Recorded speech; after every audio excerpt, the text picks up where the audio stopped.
बढ़ते हैं अगले क्वेश्चन की ओर। अगले क्वेश्चन की ओर बढ़ेंगे दोस्तों, और इसमें हम बात करने वाले हैं प्राथमिक एवं माध्यमिक स्तरों पर भूगोल शिक्षण के उद्देश्य। जो प्राथमिक और माध्यमिक स्तर हैं उस पे भूगोल शिक्षण के क्या उद्देश्य होते हैं, ठीक है। और अगला इसी में देखिए, कक्षा शिक्षण द्वारा एक शिक्षक इन उद्देश्यों की प्राप्ति कैसे कर सकता है। जो एक शिक्षक है वो इसकी उद्देश्यों की प्राप्ति कैसे करवा सकता है बच्चों में, तो वो भी हम इसमें जानेंगे, ठीक है दोस्तों। तो प्रश्न को एक बार मैं फिर से बोलता हूँ कि प्राथमिक और माध्यमिक जो स्तर हैं उस पे भूगोल शिक्षण के क्या उद्देश्य हो सकते हैं, और कक्षा शिक्षक यानी कक्षा शिक्षण में एक शिक्षक जो होता है वो इन उद्देश्यों की प्राप्ति कैसे करवा सकता है बच्चों में, ठीक है। तो चलिए शुरू करते हैं इसका आंसर। भूगोल शिक्षण को प्रभावपूर्ण बनाने के लिए भूगोल शिक्षण के लक्ष्य निर्धारित करने बहुत ही जरूरी होते हैं। भूगोल शिक्षण के उद्देश्य क्या होते हैं, बहुत ही जरूरी होते हैं। तो क्या क्या उद्देश्य हो सकते हैं, देखिए पहला आता है भूगोल अध्यापन का लक्ष्य छात्रों में उन ग्रहण क्षमताओं को विकसित करना है जिसके द्वारा स्थानीय स्तर से लेकर अंतर्राष्ट्रीय स्तर तक निरंतर आवश्यक पारस्परिक सहयोग की प्रवृत्ति तथा उनकी आवश्यकता का अनुवर्धन करना संभव हो सके। पारस्परिक सहयोग के अभाव में मानव एकताबद्ध नहीं हो सकते।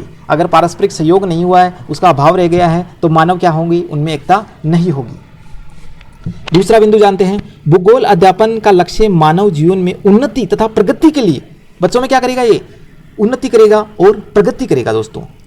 तो किए जाने वाले प्रयास, उपलब्धि, विश्व में विकसित हो रही विविध समस्याओं तथा उनके समाधान आदि के प्रति भी क्या करता है, ये जागरूकता को विकसित करता है। जो ज्योग्राफी है, जो भूगोल है, वो क्या करता है, इन समस्याओं के विपरीत क्या करता है, जागरूकता उत्पन्न करता है।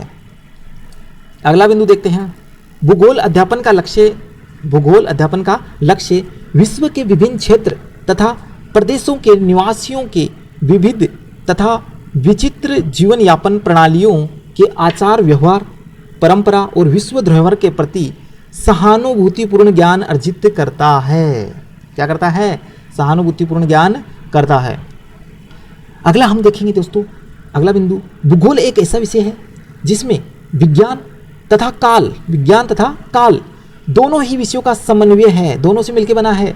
भूगोल ही ऐसा विषय है जो दुनिया में घटनाएं घटित होती है उनके बारे में सही ढंग से समझने का मौका देता है। भूगोल एक ऐसा विषय है, दुनिया में जितनी भी प्रकार की कोई भी घटनाएं हो रही है, घटित हो रही है, उनका ज्ञान कौन कराता है, हमें भूगोल कराता है। तो प्रकृति और पर्यावरण के साथ मानवीय समायोजन की आवश्यकता और महत्व को समझना आज अति आवश्यक है, जिसे भूगोल शिक्षण के द्वारा पूरा करना ही समर्थ है। यानी कि उसको समर्थ कौन बनाता है, भूगोल शिक्षण, ठीक है। अब हम बात करते हैं प्रश्न के हिसाब से कि भूगोल शिक्षण का प्राथमिक स्तर पर भूगोल शिक्षण का क्या उद्देश्य होता है, ठीक है। अभी हम प्राथमिक पर जानेंगे और उसके बाद हम किस पे जानेंगे, माध्यमिक स्तर पर भूगोल शिक्षण के उद्देश्य जानेंगे, ठीक है। तो पहले हम बात करते हैं प्राथमिक स्तर पर भूगोल शिक्षण के महत्व या उद्देश्य। तो पहले उद्देश्य की हम बात करते हैं, ज्ञानात्मक उद्देश्य। पहला उद्देश्य कौन सा है, ज्ञानात्मक उद्देश्य। प्राथमिक स्तर के बालक किसी भी बात को जानने के प्रति अधिक जिज्ञासु होते हैं। जो प्राथमिक स्तर के जो बालक होते हैं वो छोटे बालक होते हैं और वो क्या होते हैं, अधिक जिज्ञासु होते हैं। अतः उन्हें उनके आसपास हो रही घटनाओं जैसे मौसम बदलता, दिन और रात का होना, वर्षा का होना आदि भूगोल के माध्यम से ज्ञान कराना ही उनका उद्देश्य होता है, जिससे वह अपनी जिज्ञासाओं को शांत कर सके। और इसके अतिरिक्त बालक को उनके निवास स्थान, अड़ोस पड़ोस के स्थान, देश, वहाँ के नागरिक, जलवायु आदि का ज्ञान कराना भी आवश्यक है। भूमंडल पर विभिन्न प्रकार की रचनाएं, पृथ्वी का जलमंडल, देश की प्रकृति संसाधनों का भी भूगोल के माध्यम से ही बालकों में ज्ञान प्राप्त कराना आवश्यक है। तो दोस्तों, बच्चों में जो ज्ञानात्मक उद्देश्य है वो कौन कराता है, भूगोल कराता है। तो ये इसका मेन उद्देश्य है। अगला उद्देश्य हम जानते हैं, नागरिकता की भावना। नागरिकता की भावना, हमारे देश में शिक्षा का प्रथम उद्देश्य क्या होता है, अच्छे नागरिक तैयार करना। शिक्षा का यानी कि शिक्षा का ही मेन उद्देश्य क्या है, अच्छे नागरिक बनाना। तो भूगोल विषय का प्रमुख उद्देश्य यह है कि यह बालकों में देश के प्रति प्रेम भावना जगाए। भूगोल विषय क्या करेगा, बच्चों में क्या करेगा, देश के प्रति क्या जगाएगा, प्रेम भावना। भूगोल के द्वारा बालकों को यह शिक्षा दी जा सकती है कि किस प्रकार के कार्य एवं व्यवहार से देश की प्रगति में योगदान देकर अच्छे नागरिक साबित हो सके। बात करते हैं अगले उद्देश्य की, और अगला उद्देश्य कैसा होगा? मानसिक तथा कल्पना शक्ति का विकास करना। बच्चे के अंदर किसकी कौन सी क्षमता? मानसिक और कल्पना शक्ति का विकास करेगा। कौन? ज्योग्राफी। तो देखिए, भूगोल शिक्षण के माध्यम से बालकों की मानसिक एवं कल्पना शक्ति का विकास करना भी एक प्रमुख उद्देश्य है। भूगोल के सही एवं योजनाबद्ध अध्ययन से बच्चों की मानसिक शक्ति विकसित होती है और वे भौगोलिक तथ्यों व घटनाओं को समझकर उनकी व्याख्या एवं आवश्यकता के समय उचित समाधान खोज सकता है। इसी प्रकार किसी अनदेखे स्थान के भौगोलिक वातावरण के बारे में पढ़कर वह कल्पना करता है कि वहाँ के लोग कैसे होंगे, उनकी वेशभूषा, खान पान, रीति रिवाज, पैदावार, आयात निर्यात आदि की कल्पना करने लगता है तथा खुशी महसूस करने लगता है। तो ये क्या है दोस्तों? उनकी मानसिक और कल्पना शक्ति का विकास। अगला उद्देश्य हम जानते हैं, प्रकृति के प्रति प्रेम। प्रकृति के प्रति प्रेम बच्चों में क्या होगा? प्रकृति के प्रति प्रेम होगा। किससे? ज्योग्राफी से। तो बालकों में प्रकृति के प्रति प्रेम जागृत करना शिक्षा का प्रमुख उद्देश्य बन गया है, क्योंकि आज के समय में मनुष्य ने पेड़ पौधों को काटकर औद्योगिकीकरण के फलस्वरूप प्रकृति के असंतुलन की समस्या उत्पन्न कर दी है।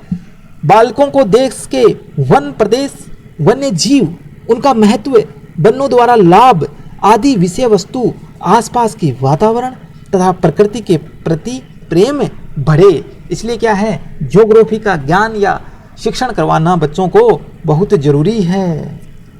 अगला उद्देश्य जानते हैं हम, प्राथमिक स्तर पर ही राष्ट्रीय भावना का विकास। राष्ट्रीय भावना का विकास। भूगोल अध्यापन को चाहिए कि बालकों को इस प्रकार का शिक्षण कराएं जिससे उनकी देश के प्रति रुचि जागृत हो। विश्व में हमारे देश का स्थान, देश में उपलब्ध संसाधनों को जानकारी तथा उपयोग, देश के जलवायु की जानकारी, उद्योग धंधों की स्थिति तथा उन्हें विकसित करने की संभावनाएं, जल संसाधन का महत्व तथा बेहतर उपयोग की जानकारी इस प्रकार से दी जाए कि इनके प्रति बालकों में रुचि भी जागृत हो तथा भविष्य में इनके आधार पर विकास का विचार अपने मन में क्या बना ले? जगह बना ले। तो इस प्रकार से दोस्तों हमने जाने हैं 5 उद्देश्य। कहाँ के? प्राथमिक स्तर के। प्राथमिक स्तर पर जो बच्चों को हम 5 प्रकार के उद्देश्य देंगे, 5 प्रकार के जो ज्ञान देंगे वो हमने पढ़ लिए हैं। अब हम बात करते हैं माध्यमिक स्तर पर भूगोल शिक्षण के उद्देश्य क्या हैं। माध्यमिक स्तर पर भूगोल शिक्षण के उद्देश्य क्या हैं? तो पहला उद्देश्य आता है माध्यमिक स्तर पर ज्ञानात्मक उद्देश्य। पहला उद्देश्य कौन सा है? ज्ञानात्मक उद्देश्य। और ज्ञानात्मक उद्देश्य के लिए देखिए ज्योग्राफी का हम क्या उद्देश्य है यहाँ पर।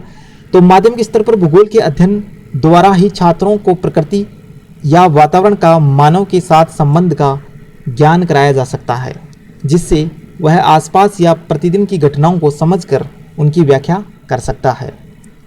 किसी स्थान पर कौन सी खनिज संसाधन प्राप्त होते हैं तथा उन पर खनिज कौन कौन से उद्योग विकसित किए जा सकते हैं, इनकी जानकारी भूगोल शिक्षण से छात्रों को दी जा सकती है।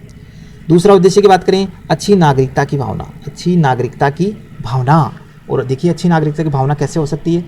बालकों में अपने देश के प्रति आदर्श भावना जागृत करना परम आवश्यक है। बालकों में अच्छी नागरिकता तभी जागृत हो सकती है जब उन्हें अपने आसपास के वातावरण का पूर्ण ज्ञान हो। जब आसपास का क्या हो? पूर्ण ज्ञान हो। यह ज्ञान बालकों को भूगोल शिक्षण से भली पूर्वक मिल सकता है। और यह ज्ञान कहाँ मिलेगा? बच्चों को ज्योग्राफी से मिलेगा। ठीक है। अगला उद्देश्य हम जानते हैं देश प्रेम की भावना का विकास। ठीक है दोस्तों, उद्देश्य वही है लेकिन अलग अलग स्तर पर, प्राथमिक स्तर पर अलग हैं और माध्यमिक स्तर पर क्या हैं? अलग हैं।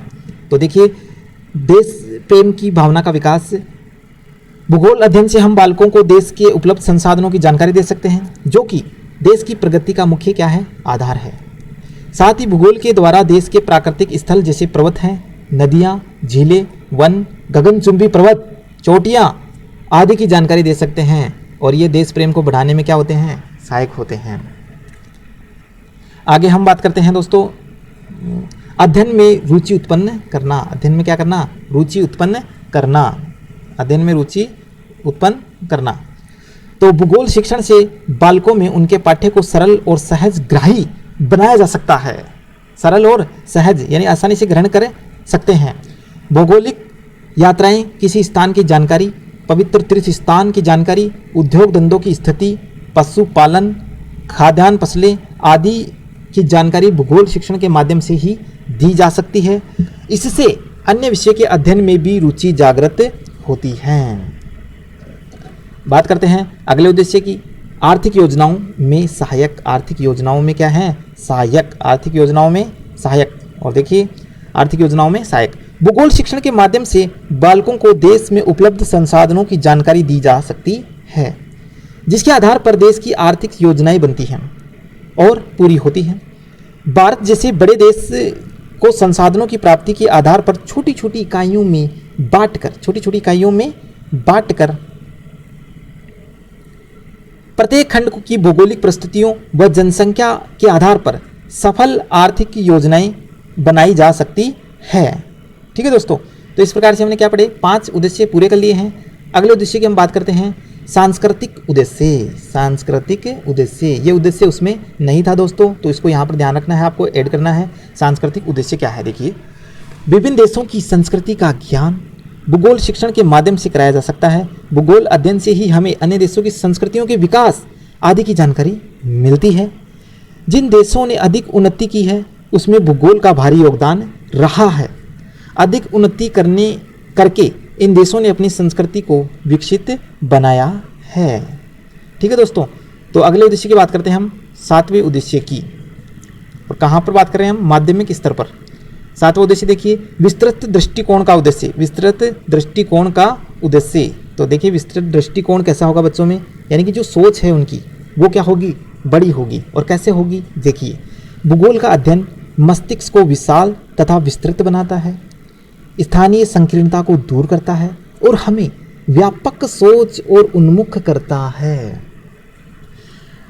अनभिज्ञ स्थान यानी कि जिनके बारे में हमें कोई जानकारी नहीं है तथा मनुष्य के विषय में अध्ययन करने से हमारी संकीर्णता, जो हमारी सोच छोटी होती है, जातीयता तथा पृथकतावाद की भावना दूर करते हैं और पृथ्वी के विशाल विस्तार तथा उसमें होने वाली विभिन्न क्रियाओं का अध्ययन करने से मनुष्य व्यापक सोच उत्पन्न करता है, उसके अनुसार ही विकास की योजनाएं बनाता है। तो दोस्तों, इस प्रकार से हमने क्या जाना है कि जो प्राथमिक विद्यालय हैं और माध्यमिक विद्यालय हैं उनमें भूगोल शिक्षण का क्या क्या महत्व है, तो हमने दोनों का अलग अलग स्तरों पर अलग अलग प्रकार से महत्व जाना है। तो इस प्रकार से हमारा ये क्वेश्चन भी क्या हो गया? कंप्लीट हो गया।